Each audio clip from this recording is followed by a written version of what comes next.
Is there a divide in the San Francisco 49ers between Jed York at the top and Kyle Shanahan in the trenches? We'll explain both sides and let you decide on today's Gold Diggers podcast, brought to you by BetUS Sportsbook and Casino.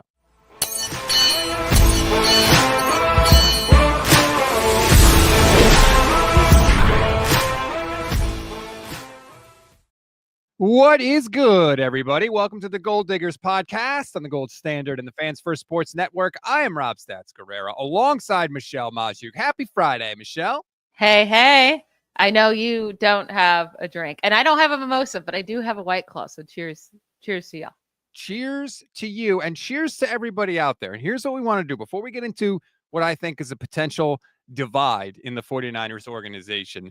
You have noticed, Michelle, you brought it to my attention, that we have not been getting any reviews on Apple Pods, and we want to change that. We need your reviews. They desperately help us. They help people find us. If you want to support the pod, that is the best way that you can do it. But we're not asking for something for free. So what we are going to do is we're going to introduce a little new fun thing.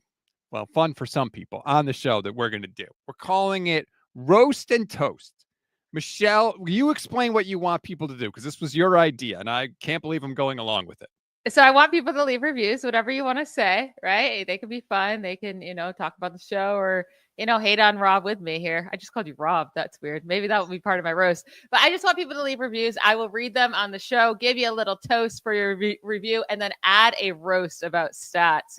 We love to hate on him. It's fun time. So I'll make fun of him in some way. So, and Michelle knows me on a personal level too. So there could be some deep wounding going on here, but yes, leave a 5-star rating and a review. Michelle will toast you and she will roast me as she reads the review. Please and thank you. All right, let's get into it now, Michelle, because I think that there is, and I'm not saying that this is like something that's going to break the team up, but I think there's an internal divide right now in the 49ers with what is going on. And I think the divide is this. Jed York is upset with how much money, cash spending that they have spent recently on contracts of Deebo and Aiyuk and Bosa. And he wants a team to get younger. And Kyle Shanahan, I think, still wants to keep the pedal to the metal, so to speak. I think he wants, I think Kyle thinks the fastest and best way for them to win a Super Bowl is to continue to spend the way that they have spent when opportunities arise. Now, I'm going to present my evidence on both sides of the argument, and I want you can tell me what you think. You could tell me if I got the tinfoil hat on my head, if I'm crazy and all that stuff. Does that sound good? Yes, do it. All right.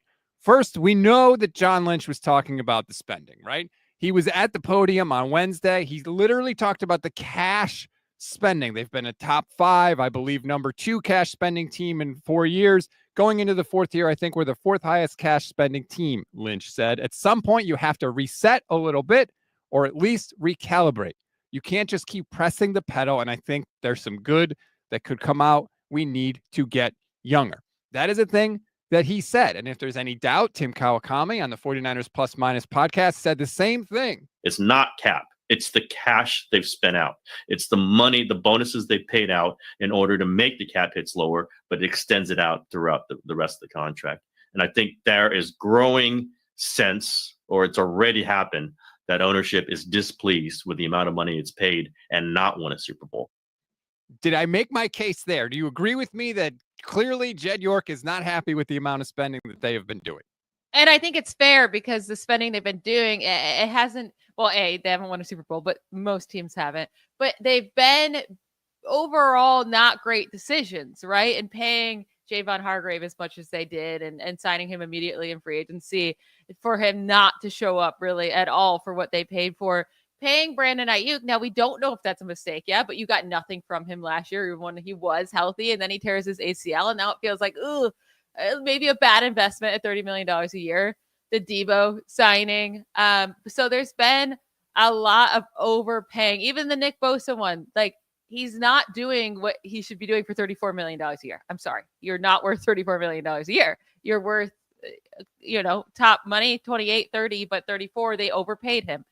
So they've been making some bad decisions. So I get him saying like, let's breathe for a second and be smart about decisions we're making moving forward.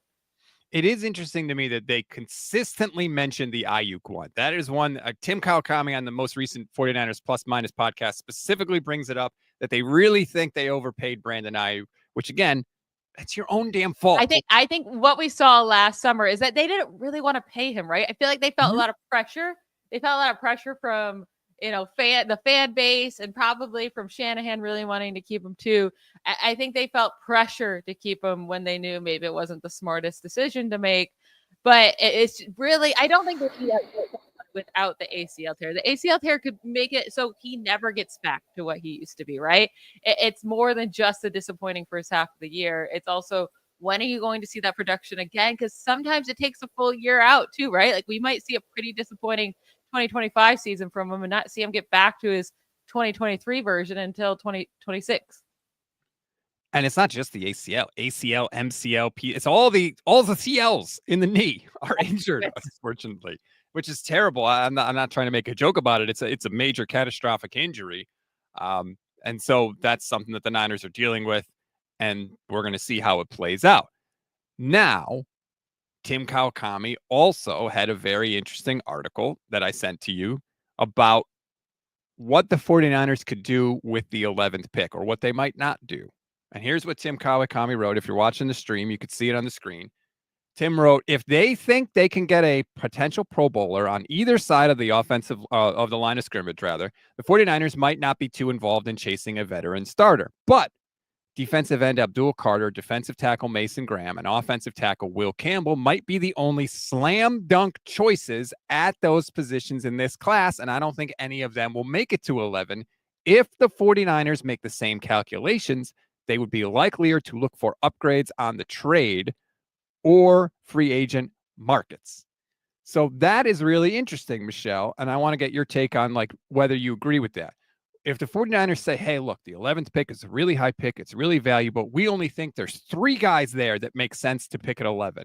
And if we can't get one of these stud guys, then why are we keeping this pick? Let's trade it for potentially Maxx Crosby, Trey Hendrickson, one of an established veteran player. Well, then you also have to pay them all that money. I will say, you're not going to know if one of these guys fall, right? And it can't be just those 3 that they had. Yesterday on your show yesterday with Kyle talking up Walter Nolan, we'll see if they're really into that too.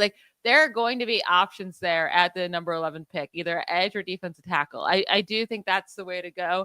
I don't think the way to fix this team is to just spend like crazy at draft capital plus money on another edge rusher. I don't think they're just the one edge rusher piece away from being a Super Bowl contender. I think right now their biggest issue is depth.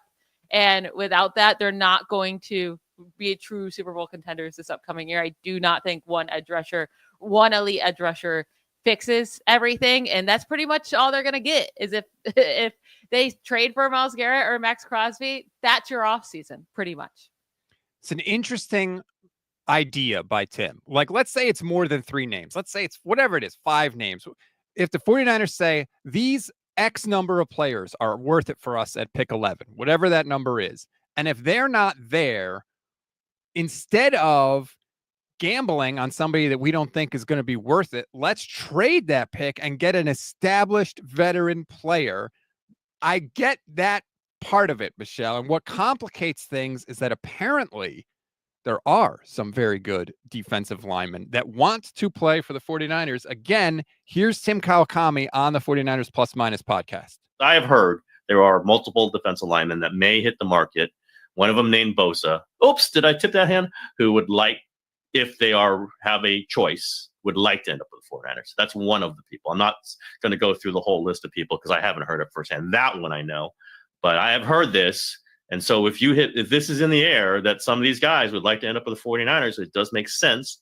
Then the 49ers kind of have to think about it, right? They have to think, are they going to get somebody better at 11 than some of these guys? I think they got to think about it. Now the money comes into play, obviously, and the draft capital, and you want to get younger, and these guys are all about 30, right? Maxx Crosby is the one who's 27, same age as Bosa. I would give up a lot for Maxx Crosby. I would pay him a lot. Again, I'm not saying this is happening. I'm saying I'm not sure who they're taking at 11. So that part of it is interesting. If there are these defensive people that want to come to the 49ers, And Kyle could be saying, look, these guys are really, really good. Why should we draft somebody? We don't know what we're going to get. If we trade for a Maxx Crosby, we know what we're getting. He's a stud. I know, but it's so much money. They're already paying Nick Bosa so much money. When you just look at the highest paid guys across the league on defense on the from edge, it's the Myles Garrett and the TJ Watt and the Nick Bosa and Trey Hendrickson even and Maxx Crosby. What do all those guys have in common this year? Their teams missed the playoffs. They couldn't fix anything.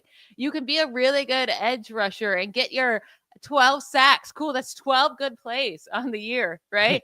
I mean, there's other good plays with like quarterback pressures and stuff, of course, but like it cannot change. It doesn't really change the outcome of the season all that much. Once you get to the Super Bowl, yes, that edge rusher can change the game. They can impact the game or impact a big playoff game for sure, but it's not going to change them from going 6-11 to all of a sudden being a playoff team that's consistent across the year. It's just not. They need the consistent depth. And I'm going to be on. I don't want them to trade for a big name. Of course, if they do it, I'm going to be excited for the moment that they get this big name, but I don't actually think that's a smart way to go at all. So the interesting thing about all of this is in the past, Jed has acquiesced to Kyle Shanahan. He has listened, right? They have paid Aiyuk. They paid Kittle. They paid Deebo twice. They paid Trent Williams. They paid Christian McCaffrey. Kyle has gone, like we know how the negotiations have gone. It's gotten really contentious. It's looked really ugly. Kyle Shanahan, they've gone to Kyle at the last minute, at the 11th hour. He said, hey, I need these guys. And to Jed York's credit, they have done that. He has acquiesced and said, okay. And he has paid those guys. Are we at a point now where Jed doesn't do that, where Jed says, Kyle, I can't do it anymore. We've whiffed on the Super Bowl twice.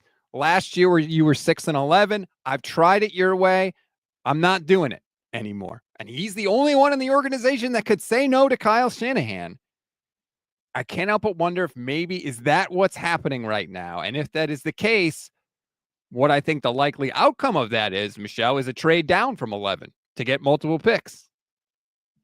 Or if they do want to make sure they get a stud, right? If they feel strongly that there's 3 or 4 guys in this class that are the blue chip guys, that they are the difference makers, it would be a lot less expensive to move up a couple picks and to go get that guy than it would be to go trade for a Maxx Crosby and then also pay him, right? So if they're so desperately like, we need one of these guys and we don't want to miss out, or we feel like we're in trouble, then just trade up a couple spots. Because I mean, so many teams in the top 10, I mean, either need a quarterback, need a wide receiver, need offensive line, like need corners. Like there's a lot of spots there. I even think Ashton Genty could go top 10, right? That would be great for the 49ers to use one of those picks on a running back. Mm-hmm. I do think there's going to be a really good defensive lineman that's sitting there at 11, but and if they feel the need to move up a couple spots, they're definitely, I don't think going to have to move up past 9.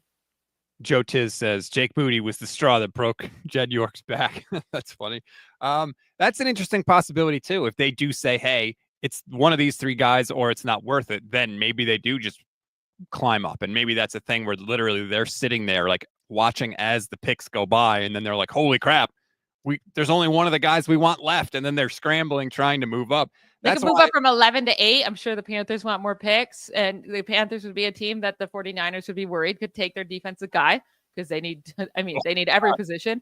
So I think that would be, they also skip over the Saints who need defense, and maybe the Bears could be going that way as well. So I do think 11 to 8 would make sense. I don't think you have to worry about all your top guys going in the top 7 because most of those teams need a quarterback or a wide receiver or offensive line. It's going to be so much fun on the day of the draft because I literally think it's like what happens in front of the 49ers is going to be so impactful. And it's not like past years where it was like, oh, they're picking at 31. So many things are going to happen. Like this is 11. Like it's not that long of a wait. And so I literally think I think their plans are going to change pick by pick. And I think more than anything, what that means is they are going to have to, number one, have a plan and execute it, but be prepared for all the possibilities, right? And we've heard of teams doing like mock drafts or like practice drafts where different things happen and they react in those scenarios. And I think the 49ers are going to need to have their T's crossed and their I's dotted specifically this year because their pick is higher, so much higher than it's been in recent years. And they should really, I want them to focus on defensive line the first 2 rounds, right? Take a defensive lineman at number 11, maybe even move up in the second round to get back into the top of the first to grab another guy that's maybe slipping that you didn't think was slipping. Like, just load up on this position because, again, I think that's the way to go to just really, they need to restock their team, right? And then also to make sure that if you get one injury, it's not the death of you, because you're going to have injuries. Now, hopefully not like last year. Last year's injury report was insane. Every week it was a new person, but you're not going to make it out of the season completely healthy. You're going to lose pieces. So like, if you did trade for Myles Garrett and you lost either Garrett or Bosa, it's like, well, that was our plan. That's our season, right? On defense. So that's where I don't want them to go. Get the depth so that if you have injuries, you won't be dying out there. We know they're going to have injuries. That's for damn sure. I just thought it was very interesting that you potentially could have Jed, who's like, hey, we don't want to, because you're right. If you trade for one of these defensive linemen, you're going to have to pay them. And that is clearly what Jed York does not want to do. He has put that out there, or Parag Marate has put it out there. I don't know why they feel they need to tell everyone about their dissatisfaction. Like, we don't need to know that. He could have just told John Lynch that privately. But now it's clearly out there. And of course, Tim has put it out there too. Well, with all the money talk and the bonuses and like the guarantees, do you think they're putting it out there to be like saying to Brock Purdy's camp, like, we'll give you that high APY, but don't expect a big, signing bonus or like all these guarantees? That might be them saying that, like, we're not that comfortable with you that we're going to put out all this cash towards you. But if you perform, then you'll get the money. I do think that's part of it. I mean, this is the biggest negotiation they have. It's the biggest contract of all the contracts that they're going to do. It's going to be bigger than Bosa and Aiyuk and Trent Williams and all that stuff. So, yeah, I do think that is part of it. I just don't know why, specifically the Aiyuk contract. Like, they really are drilling down on, we didn't want to give him $30 million a year. It's like, all right, well, first of all, it's over now. Like, you have paid him $30 million a year. So what does putting it out there do for anybody about that? It's too late now. You already biffed that deal. And it sort of recolors. Remember that story about how he was traded and Kyle Shanahan had to race upstairs in the facility and make sure they didn't trade him?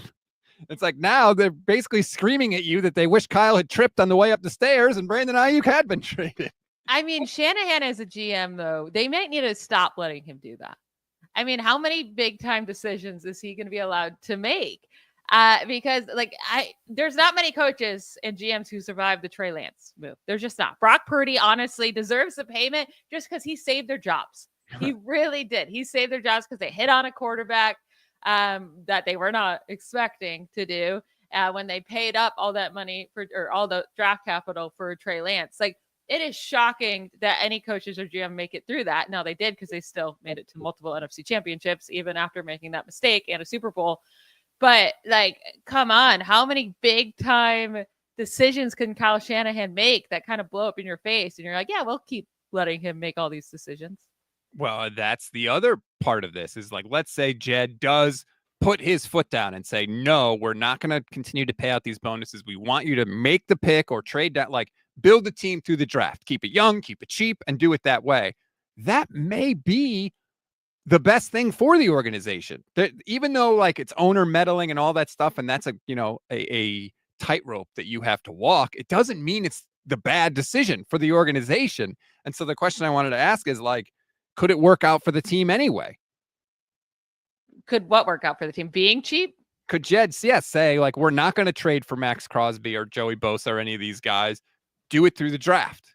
I think it will. And I think, well, they need a hit on the draft picks, which isn't easy, right? But with how many bad drafts they had prior to 2024, I'm sorry, we should be putting this pressure on you. You need a hit on another draft class. You need to do well again. You can't be missing out on all these picks. And yeah, I do think if you keep just going where we're just going to spend up and spend up and spend up and get all these try to get all the big names and be really top heavy, it hasn't gotten you a Super Bowl ring yet. And it really backfired on you last year with injuries. As soon as you saw injuries happen, it's like, well, we have no depth. Like, we only have the top guys. And I do think it's smart to just say, let's just build through the draft, be smart. Because name a team that has won anything by building through free agency or trades. That just really doesn't happen very often. The majority of your team has to come from the draft because it's a source of cheap labor. Like, you can't build a roster without the cheap labor, and it's a source of guys outperforming their contracts. Like, you mentioned the Bosa thing and the $34 million per year. Like, what would he have to do to outproduce that contract? Like, he would need to have like 25, 30 sacks a year, right? Like, it's insane. And if you're going to win a Super Bowl, you have to have people that outplay their contracts. And that comes from the draft. Brock Purdy being a prime example. He completely outplayed his contract ever since he's been in the NFL. You need to have that, and you need to have it at multiple positions, I think, in order to be successful. Jose Julian, watching on YouTube, says Kyle had his chance to do something and he blew it. Heineman on Twitch says Kyle doesn't know what he wants. Brisbee Life on Twitch says slap Kyle's hand when he reaches for that third-round pick cookie jar. Just trade the third-round picks, right? If they need to use that third-round pick to move up a couple spots in the first, take it. Take it. We don't need it. The only third-round pick they seem to want to keep on the roster is Jake Moody. They got rid of Danny Gray, or they got rid of Ty Davis-Price. They got rid of Trey Sermon. Like, they shipped third-round picks out left, right, and center, except for Jake Moody, who Matt Mayoko just called the presumptive favorite to be the kicker next year. Yeah, it seems like they're going to go on with it. We talked about this on the Bleacher Report. It seems kind of wild. Now, they, who was it? John Lynch, who said, like, a lot of his misses, most of his misses came after injury, and maybe we shouldn't have brought him back, which is fair. Most of his misses did come after the injury. But I also said on that Bleacher Report, if you listen to us on Wednesday night, that, I mean, as a rookie, he still missed 4 field goals. His field goal percentage of 84% make, still ranked 19th among 27 kickers with 20-plus field goal attempts in his 2023 rookie season. It was a fine rookie season, but it's not like he was elite, top of the league, making these insane kicks. And you're like, we got to hold on to that guy, right? Just because maybe it was just the injury and he can come back and be that. You're hoping he can come back and just be mediocre, right? Like, just not kill you. That's not... I don't know what they're doing here with Jake Moody. I talked about it a little bit with Kyle Posey on yesterday's show about how, like, the annoying thing about Jake Moody, the reason the 49ers keep saying, like, we think he's really good is because he never misses a kick in practice. Apparently Kyle Posey said they're all right down the middle. Like, that means he gets freaked out in his head. That's not good for a kicker. It could be purely a mental issue, but that was me growing up. So good in practice. So good in practice. I could make any shot. It was so good. Put me in front of a coach or tryouts or a game with a crowd around me. Oh my goodness, I would airball it. I could not make it. Not clutch. No, not clutch at all.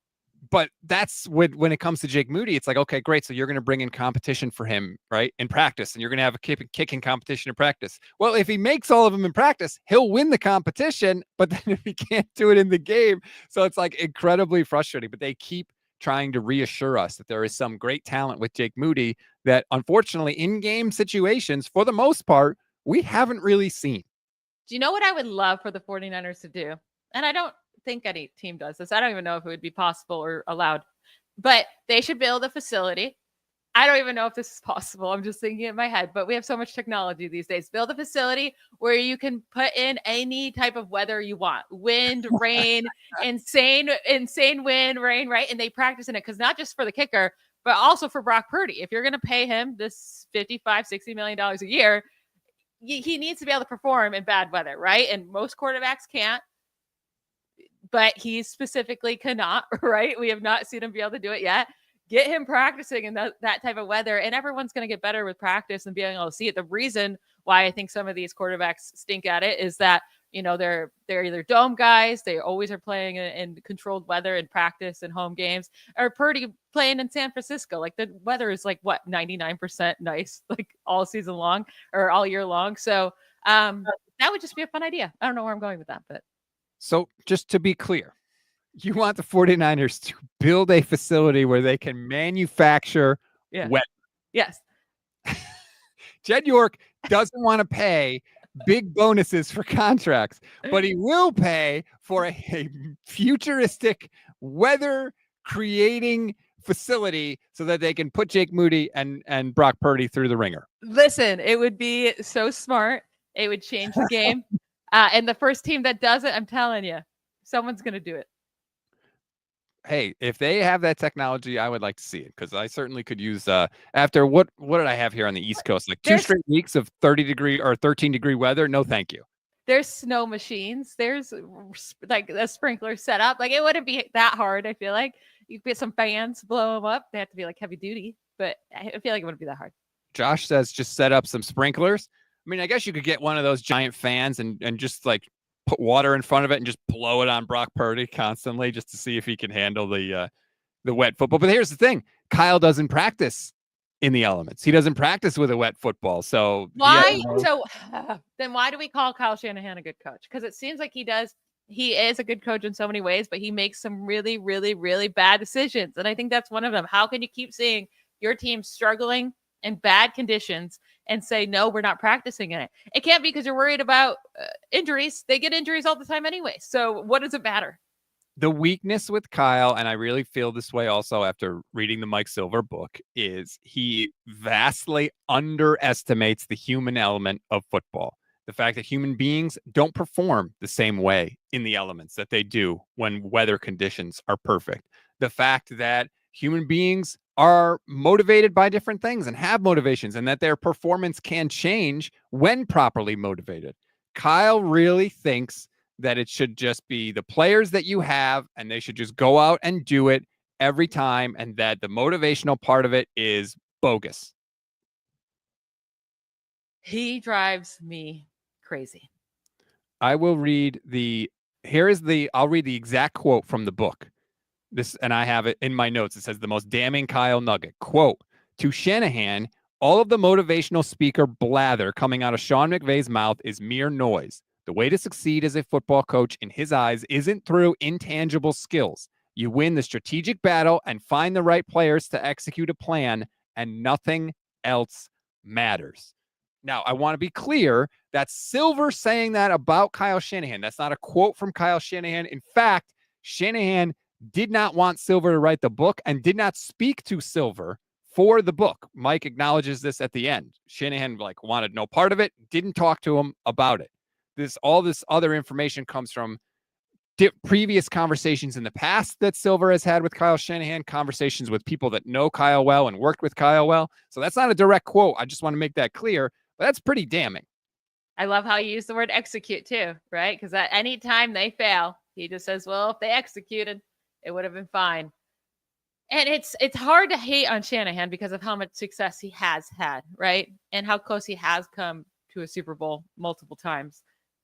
And he obviously can win one, because if you can get to the NFC Championship as many times as he has and to the Super Bowl twice, and then also once as an offensive coordinator, you have it in you to win it. I just feel like he makes his job harder, right? You can think in that way, that mold, because it's been working for you, and really be like, yes, I think my system works. I need guys in it that can execute my strategies and do it well. But then also realize there's some situations where you have to change that up. And he is just only focuses on one thing and one thing only, instead of saying, well, there could be some areas or some situations where my thinking has to change. You would think going into year 9 that there might be some wiggle room there. It doesn't seem like, I feel like for the most part, if he was going to change any of those philosophies, he would have changed it by now. Maybe because they are coming off of a 6-11 season. That's different. I don't know. We'll have to wait and see. But that was one of the most damning things that I read in the book. It was just really gulp, that is a scary thing, because there is a human element to football. We hear all the time about the different things that coaches do to motivate players. And I do think it has an effect, because I am a human being and I get motivated by different things, Michelle. And it matters. Intrinsically, it matters. If you get passed over for a promotion at work, some people say, screw it, I'm not going to work hard anymore. And they go into the tank. Some people like me, I was always, oh yeah, F you. Now I'm going to work harder, and I'm going to, the next one that comes up, I'm going to force you to give it to me so I could stick it in your face. But the reaction to those events and the motivation that comes from those events is different for every single person. And it's crazy to me that Kyle doesn't acknowledge that or doesn't put as much weight on it as he should. So you're saying your company's wet dream, basically. They can screw you over, pass on you, overlook you, and you're like, screw you, I'm going to work harder for less money. I stayed at ESPN for 7 years and got one raise my entire time I was there. And then eventually, I did leave when I got an offer that was too good to be true from NBC to start their radio station. But I'm very much like, if I don't get the thing I want or you pass me over, like, I want to stick it in your face. So I'm going to work harder. I'm not going to be like, oh, forget it, I give up. Like, that is not how I'm wired. Yeah, I just don't think it's sticking it in their face to be like, look at me working super hard, even harder for the same pay. Ha, joke's on you. Well, maybe, but it did also get me my offer from NBC, which doubled my salary, which was pretty sweet. That's true. That's smart. And then ultimately led me here, but that's a whole other long story.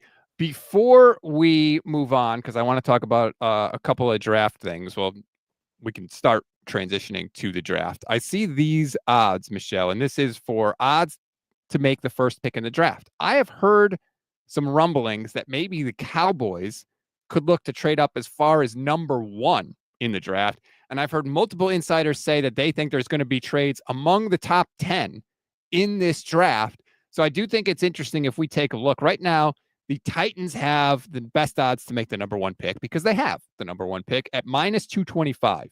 The Giants are next at +125. The Raiders are third at +1,200. The Jets at +15. The Browns at +2,000. And the Niners at +5,000. Now, I don't know much about what's going to go on at the draft, but I can almost guarantee you there's no chance in hell that the 49ers trade up for the first pick in the draft. Why do people think the Cowboys will? That's shocking to me. For Abdul Carter? Well, what if you put Micah Parsons in the deal, Michelle? They don't want to pay Parsons, right? So you put Parsons in the deal that definitely diminishes the draft capital that it would take to move up to number 1. So you trade Parsons to Tennessee. They can give him the new contract, all that stuff. They move up to 1. They get Abdul Carter, who in their minds maybe could be just as good of a pass rusher and be way, way cheaper. Ugh, I think that'd be stupid of them. Abdul Carter is the number 1 guy in this class because this class isn't really stacked with talent outside of the defensive, line. Like, there's depth there, right?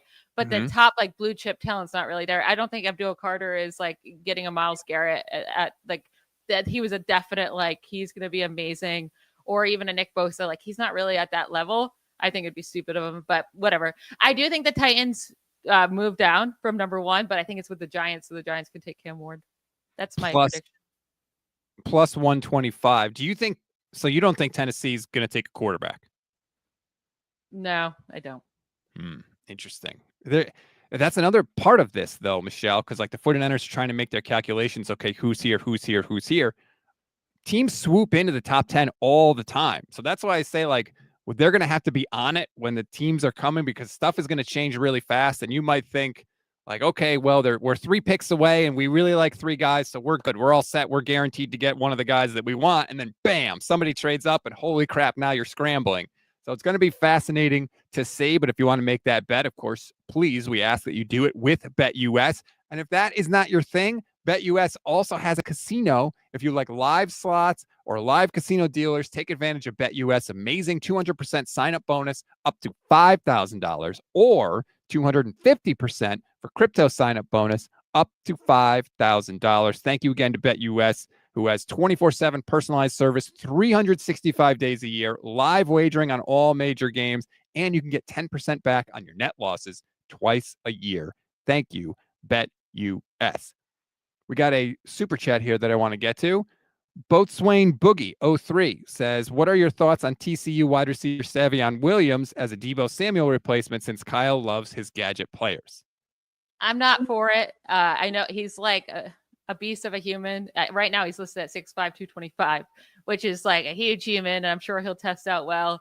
And we'll see what he actually measures in at the combine when that comes out. But a lot of his negatives that I'm reading here is that he ton of drops. in 2024. 8 drops. He does not have great hands. Double clutches, catches is what Bleacher Report is saying here in his draft profile. Also, he's a gadget player, and that's why he's asking about the replacement for Deebo. But we talked about this, that we don't really want them to just get another gadget player to replace Deebo, right? We want a true wide receiver. The Deebo role is not working anymore for Kyle Shanahan's offense. And it really doesn't work across the NFL, right?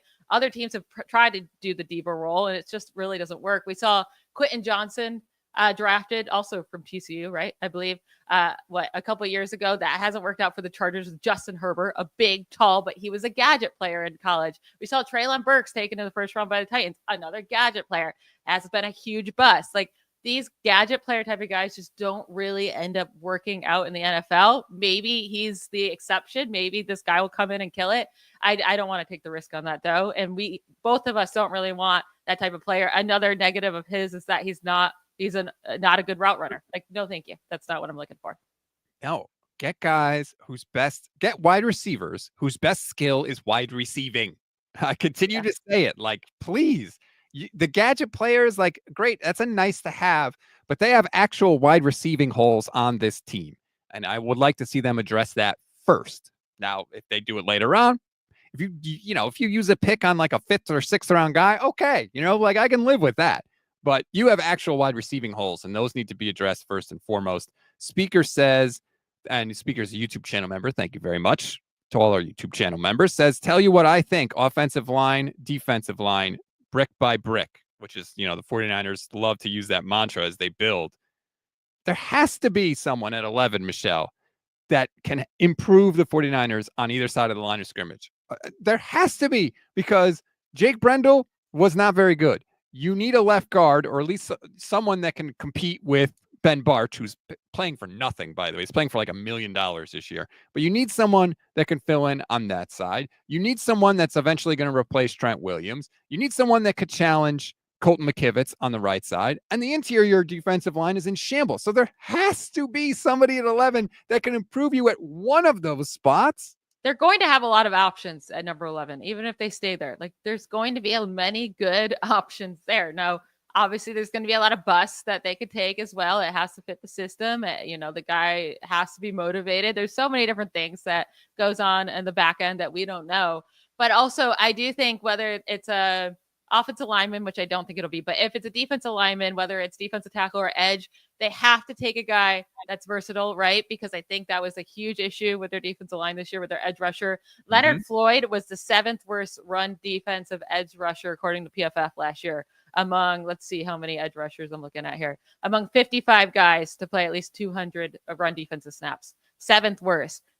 So, like, I don't want a guy that can just get 10 sacks, like, just because it's kind of like easy with playing with Nick Bosa, right? And some of them are cleanup. I don't want that. I want a guy that can pass rush, obviously, but also be a dominant run defender. And I'm talking edge rusher too, if they go that route. Like, I want a guy that's a hard worker, that's always out there, a motor guy, right? I don't want just the sack numbers. I did see something, and of course, now I can't find it, so I apologize for that. But I did see something on X this morning that said the 49ers are shopping Leonard Floyd just to see what they would get for him. I would love that, Michelle. Yeah. Love it. You can get a 4th or a 5th round pick for Leonard Floyd. I absolutely say do it. I know that is making a weak part of the team weaker already, but I think that you can get someone that could eventually replace what Leonard Floyd has given to you, and he would be much cheaper and much younger. Yeah, I mean, I would be shocked if they could find a trade partner for Leonard Floyd. You think that, what do you think they're going to get ultimately? I mean, at best, a 6th rounder, if any team bites on that. Come on. He's aging, and like, any team could have signed him last year in free agency. It's not like he was super expensive. I don't see him as a real trade candidate here. They could just wait for him to get cut if the 49ers don't want him. You would need a team that thinks that their roster is mostly complete and that's looking for sort of the cherry on top is essentially what you would need. Leonard Floyd, the cherry on top. I mean, yeah, if you're looking for a depth piece that's going to get you 7 to 10 sacks a year, and he's not going to cost you. Like, let's say like you're a playoff team, right? Like you're the Lions. You're like, we're really good. Our roster is really good. A 5th round pick for us is going to be at the end of the 5th round. the odds that we can get a player in that spot that's going to give us more than what Leonard Floyd is going to give us this year, pretty slim. So we're okay giving up a 5th round pick for that. That's But what a I team- think it would have to be. Why would any? I mean, that would be his then 4th team in 4 years, right? The Mhm. Rams could have used him after 2022, and they're like, we can find production elsewhere. The Bills could have definitely used him after 2023. He had a great year, 10.5 sacks. They're like, nah, you're not even going to be that expensive in free agency, but we're not going to pay you. We'll let you go somewhere else. And now if the 49ers after a year, we're like, yeah, we'll trade you. We'll trade you. Like, clearly no team really is like that impressed with Leonard Floyd. So why would another team trade for that? Hey, the Rams have their own problems, all right? They're trying to get rid of their friggin' quarterback. Who knows what kind of crazy decisions they're making? I mean, he's bumping into Tom Brady in Montana at ski resorts. I'm sure it was purely accidental. Did you see the story about Ian Rappaport and Jordan Schultz going face-to-face in the Starbucks? And apparently Schultz's dad is the CEO of Starbucks. He used to be the CEO, yeah. I saw someone said it's not fair. He had home field advantage. All the coffee puns that people were saying, like, oh, things were brewing in the Starbucks between Jordan Schultz and Ian Rappaport. And all that. Schultz is the one that tweeted out about his coworker. Like, good Lord. It got into it. I mean, literally, I think the LAPD was called, so it escalated. Oh, wow. Both Dwayne Boogie's back. Thank you for another super chat. Says, since this is a deep interior defensive line draft, trade back in the 1st, pick up a 2nd and possibly a 3rd, and shore up both the defensive line and offensive line. There is an argument to be made for trading down. I could easily see that happening. Trade down for Kenneth Grant, baby. Your boy, Kenneth Grant. Who did it? Who I was so excited to get to see. I knew he was going to run a sub-5 at 340 pounds. I felt it. He was going to be like one of 4 guys to do it ever. And then his hamstring was hurt, so he didn't run it. Yeah, you were so bummed when I texted that to you. You were like, I wanted to see it. We all have the only guy I wanted to see run the 40. I don't care about the rest. I just wanted to see the 340-pound big boy run the 40, and I was cut off from that. One of the names that I talked about with Kyle Posey on yesterday's show was Walter Nolan. He loves Walter Nolan. He thinks Walter Nolan is going to be there at 11 for the 49ers. But then I saw this. I woke up this morning, and apparently there's some character issues with him the teams don't like, that multiple teams have taken him off their draft board. There's some, quote, worrisome feedback regarding the character of Nolan, for which goes back to his high school days and continued at both Texas A&M and with the Rebels. There are even a couple of NFL teams who have already taken Nolan off their boards. Now, I will say this. We are firmly in the season of lying. And this does, to me, Michelle, read like one of those things where people throw out like a general negative statement, but nothing specific, because they're maybe hoping a guy falls and can eventually get to a spot where a team can either draft him themselves or easily trade up to draft him. Yeah, I mean, the year that Parsons came out, right? They were going in on him. It did seem like he did some sketchy things in school, but they really went in on his character and personality and concerns, right? And then he falls to the Cowboys, and he's had no issues in the league, right? So we don't know. We don't know what it is. We don't know what's concerning. We don't get to really get the intel of these things, which is not always easy for us to decipher if you would still take them or not. KP got me excited about Walter Nolan, not going to lie. When he used the phrase, he can unlock Nick Bosa, I was like, oh my God, please.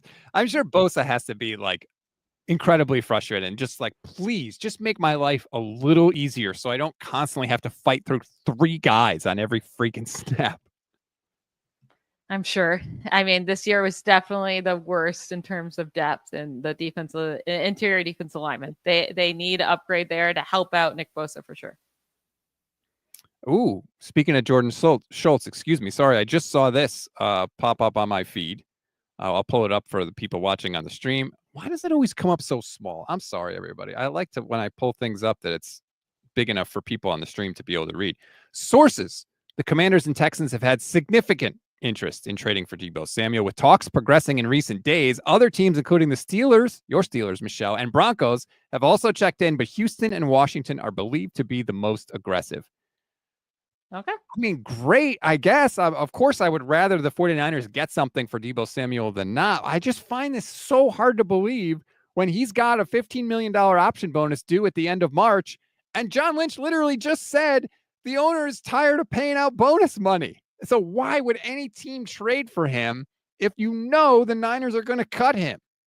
I mean, I guess if you think that Deebo wouldn't come to you unless you traded for him, like maybe the Commanders feel like he wouldn't choose to go to Washington, or the same thing with Texans. I do think if Deebo was to be let go, maybe the Broncos would be the top of the list, or the Steelers. Like maybe that's why the Steelers and Broncos, they've checked in, but they're kind of waiting to see if he gets cut. Well, maybe the Texans and Commanders are like, we're willing to just trade for him to make sure we get him. Right. You don't have to compete for his services if you trade for him. That is true. But the offer to get the 49ers to take the $30 million cap hit, you're going to have to give up something significant, because the Niners aren't going to take the $30 million cap hit for a 6th round pick. You know, like it doesn't make any sense for them. So what would you want to be able to say you have to use that $30 million cap hit this year? It's a good question. Would a 4th round do it for you? Yeah, I don't know. I think it would have to be like a 3rd round that could move up to a 2nd round, which I know is way too, like, they're not going to get that for him. I fully admit that, but you're just telling me, like, to take on a $30 million cap hit, that's what I would want. You know, that's the value of it to me. And I don't see any team saying, yeah, we'll give you a 3 that could turn it into a 2 for Deebo Samuel. I mean, hell, Deebo himself was drafted with a 2nd round pick. Yeah, maybe either the Commanders or the Texans would trade a 3rd for him. I wouldn't do it if I was a team, and the Steelers better definitely not do it. I will be so mad if the Steelers end up signing Aaron Rodgers and then trading for Deebo Samuel. I might just have to take down all my Steelers stuff and just become a full-time 49ers fan. Wow. There you go. Take down that Watt jersey that you got in the background of your shot. Then the 49ers can trade for TJ Watt, you know? Ooh, well, there you go. But yeah, apparently, according to Jordan Schultz, again, Commanders and Texans have had significant interest and talks are progressing. So again, we are in the season of lying. This could be a last-ditch effort by the 49ers to try and drum up some sort of market for Deebo. It could be true. But I continue to go back to this because it still blows my mind. The 49ers got a 4th round pick for Trey Lance, who literally started 4 games and never showed anything close to the playmaking ability that Deebo Samuel had. So all it takes is one team to do something crazy. And maybe the 49ers can benefit from that once again. Yeah. Well, the difference is quarterback. People are willing to go more in it. And he was young, right? Josh Rosen got a 2nd round pick after seeing him start for a full year with the Cardinals. The Dolphins were like, we'll give you a 2nd round pick for Josh Rosen. We'll fix him. That's wild. I do think they waited 1 year too late. Again, probably because Kyle Shanahan was like, no, you cannot trade Deebo. I need him. And last year they could have gotten maybe even a 2nd rounder for him, a 2nd, 3rd rounder, and they waited a year too late. Now they'll be lucky to get a 5th or 6th rounder instead of having to cut him. There's a point in the book where Kyle Shanahan told Deebo Samuel, "You're the best football player I've ever been around." So he loves Deebo Samuel. So I think your estimation that Kyle just got too attached and didn't want to let him go is completely accurate. He loves, I don't know why, I don't get it, but sometimes you love who you love. It's not always a rational thing. And apparently he loves Deebo Samuel. So we'll see how it all works out. I did have this weird thought, Michelle, in the shower this morning. I don't know why I was thinking about this, because all the measurements are coming in for the combine and you see all this. It's such a weird and rare thing where every single second of these players' work experience is on film and available for us to watch. And nothing else in your life is like that. Like when you're dating somebody, you don't show you're crazy right away, right? You're always freshly showered. You've done up your hair and your face, and you always look perfect. If you think they might come back to your place, you've always vacuumed and cleaned up, and you always make it look good. Can you imagine if dating was like the combine, where they could go and watch you every second on film and see all the stuff you do all the time? Nobody would ever get together with anybody. Or honestly, I mean, just going to job, though. I mean, on our resumes, we put the best things we do, right? Only the highlights are on our resume. And in our interviews, we're talking about all the best things we've done in our career. Can you imagine if they got to see your day-to-day, what you did on your computer each day? Right. Like the stuff you don't do on time, or like you kind of relax about it, or what you do when you're on the clock. Like, can you imagine if they got to see your everyday stuff and not just your highlights? Yeah, it'd be much harder to get a job, which is funny. Yeah, or just for example, like when I was at ESPN, sometimes, like I once booked a guest because they sent the wrong email to me. I wasn't supposed to, they were trying to reach somebody else. They reached me instead. I was like, oh, wait, you've got this person available. And I ended up booking a guest to come on the show. And it's like, I shouldn't get credit for that. That's like an offensive lineman falling down and a defensive lineman getting a sack because of that. But whatever, the guest came on the show. So I look like a genius, to everybody else, but they didn't know the reason for that. But when it comes to these players, because everything is on film and everything can be dissected to the nth degree, they don't get the benefit of that. And you would think this would make their job so much easier to draft the right guys because they have so much information and they're able to meet with these guys too, to like see everything. And the hit rate is still so low across the league. It's a wild thing. It's hard to find good football players. Never forget, half the guys taken in the first round are going to suck. Half of the guys taken in round one, who are supposed to be the most talented, who we have the most information on with the highest hit rate in the draft, and half of them are not going to be able to play a lick in the NFL. It's wild. Moonman Ed, YouTube channel member, says, do you know what day his bonus is due in March? Because March is tomorrow. I believe it's March 22nd. If I remember correctly, I want to say the 22nd or the 23rd. Yeah, March 22nd. So there you go. So the Niners have a little bit of time, but not much. So we'll see what ends up happening. If they trade him, they wouldn't have to pay him the bonus, right? Or do they? No, I believe if you trade him, then the other team would have to pay the bonus. I think his, the contract transfers over. So I think that's the case. Heineman says, Stats, did you wear shoes on your first date? Of course I wore shoes on my first date. I wear shoes everywhere. I'm wearing shoes at this very moment inside my own house, which I know irritates a lot of you out there, way more than I thought. But yes, shoes in the house at all times. Yeah, I don't do that. But I also sit in crisscross applesauce all the time. So that would be weird with shoes on. Oh, I can't. I'm physically incapable of sitting. I'm the least flexible human being on the planet. I cannot do it. I just don't think it takes flexibility to sit crisscross. Yes, it does. Look, I have very narrow hips. All right. What do you want from me? Anyway, that's going to do it for this edition of the show. Thank you, everybody, for all your questions in the chat. We really appreciate it. Thank you, Michelle. As always, I'm hitting you up and value your draft insight this time of year. So I always appreciate all of that. Thank you to BetUS once again for sponsoring this video. Just a reminder, BetUS also has a casino. So if you like slots or live casino dealers, take advantage of BetUS' amazing 200% sign-up bonus up to $5,000 or 250% for crypto sign-up bonus up to $5,000 as well. It's Friday, Michelle. What do you got? Last week you played foot golf, right? What do you got going on this week? I think we're going to do our backyard. We got to fix it up. It's going to be a really nice weekend. So I'm sure there'll be some fun festivities going on. Nothing planned though. What about you? Take a wild guess. Nothing. Actually, I got to take my son. He wants to go to a Quinnipiac University basketball game. That's my alma mater. We live down the street from it. So I'm going to take him and his friend to the Quinnipiac basketball game tonight. So there you go. Cool. Fun time. Yeah, I can be a good dad some of the time. Anyway, enjoy the rest of your weekend, everybody, and we will talk to you on Monday. Bye, y'all.